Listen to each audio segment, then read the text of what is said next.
Bientôt, il va y avoir, d'ici 2015, le passage au numérique. Pour CEFI et pour les radios, qu'est-ce que vous en pensez pour les autres médias qui n'ont pas encore jusqu'alors les moyens de pouvoir passer au numérique? Oui, c'est une question importante. Le passage au numérique, c'est pas une question technique.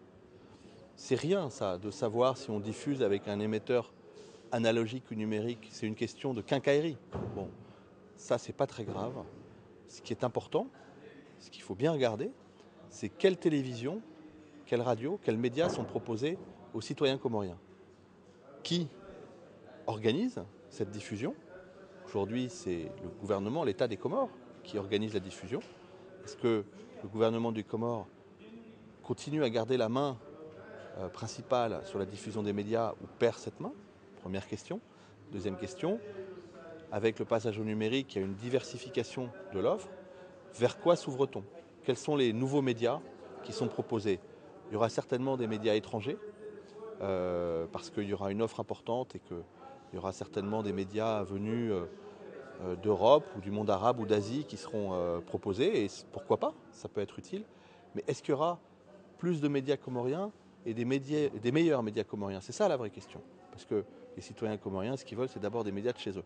Donc voilà, moi j'insiste toujours que, quand on parle de la TNT, sur le fait que ce n'est pas une question technique. Changer de voiture, bon, très bien. La question c'est où on va avec cette technique, quelle télévision, quelle radio pour les Comoriens, et gérée par qui et comment. Voilà les questions qu'il faut se poser. Il y a 2-3 ans pour se les poser. Il ne faut pas prendre de décisions précipitées et regarder ça avec vraiment le sens de l'intérêt pour le pays et le peuple. Il y a aussi notre question, c'est sur la création d'une télévision de l'océan Indien, unique. Qu'est-ce que vous en pensez? Oui, je pense que ça, c'est des choses très intéressantes. C'est compliqué. Nous, on a en France une initiative, un projet un petit peu comparable qui était le projet Arte franco-allemand, une télévision franco-allemande. Ça a été très difficile à mettre en place. Aujourd'hui, c'est une marque qui est connue dans le monde entier et qui a une très grande force.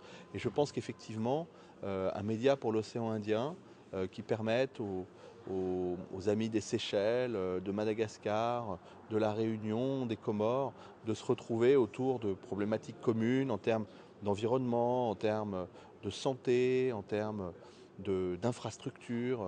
C'est utile. Donc je pense que ça fait partie de ce genre de projet difficile à mener parce que c'est toujours difficile de faire travailler des gens ensemble, mais qui peuvent avoir une vraie valeur et une vraie signification.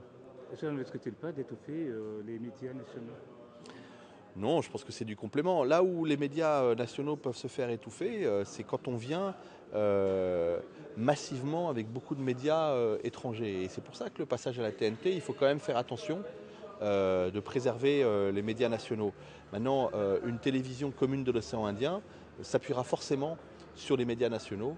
Et l'ORTC y aura sa part. Donc au contraire, je pense que plutôt que de l'étouffer, ça peut être pour l'ORTC, au contraire, un relais de croissance et de développement. Je vous remercie, Monsieur Guillaume.